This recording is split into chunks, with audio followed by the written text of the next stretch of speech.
Assalamualaikum warahmatullahi wabarakatuh. Apa kabar anak-anakku semuanya yang soleh dan soleha? Semoga sehat selalu dan masih tetap semangat untuk belajar. Pada kesempatan kali ini kita akan belajar pendidikan agama Islam dan budi pekerti di kelas 5, yaitu tentang pelajaran yang ketujuh. Mari mengenal Rasul-Rasul Allah Subhanahu wa Ta'ala. Dan subtemanya, apa makna Rasul Allah itu? Nah, Rasul artinya utusan. Nah, sedangkan Rasulullah artinya utusan Allah Subhanahu wa Ta'ala, yaitu orang yang menerima wahyu dan berkewajiban untuk menyampaikannya kepada orang lain atau umat manusia.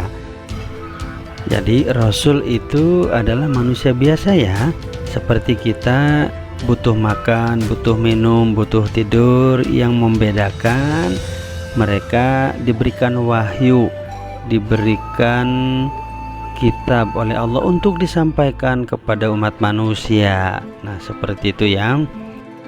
Nah, perhatikan oleh adik-adik, Quran surat Al-An'am ayat 48 yang menyatakan, A'udzubillahi minasyaitonirrajim.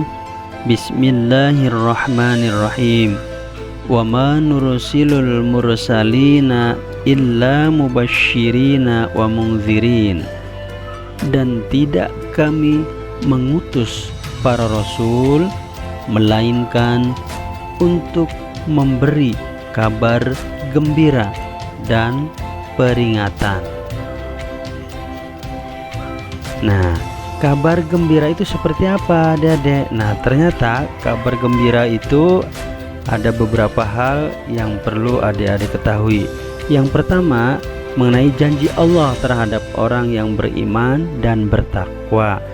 Yang kedua, yakni kabar gembira mengenai kebahagiaan yang akan didapat di dunia dan di akhirat apabila orang yang akan melaksanakan semua perintah Allah, semua anjuran yang telah disampaikan kepada Nabi atau Rasul lalu dilaksanakan, maka akan mendapatkan kebahagiaan baik di dunia dan juga di akhirat.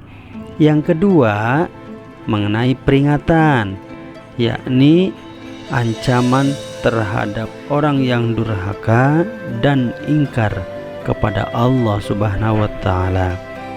Nah, maka akan mendapatkan azab dan kesulitan baik di dunia maupun akhirat. Nah, seperti itu ya. Nabi dan Rasul adalah manusia biasa, jadi seperti kita ya. Yang membedakannya yaitu mereka mendapatkan wahyu dari Allah Subhanahu wa Ta'ala dan diberikan mukjizat atau kelebihan yang luar biasa, dan juga kitab suci atau suhuf sebagai bukti kenabiannya.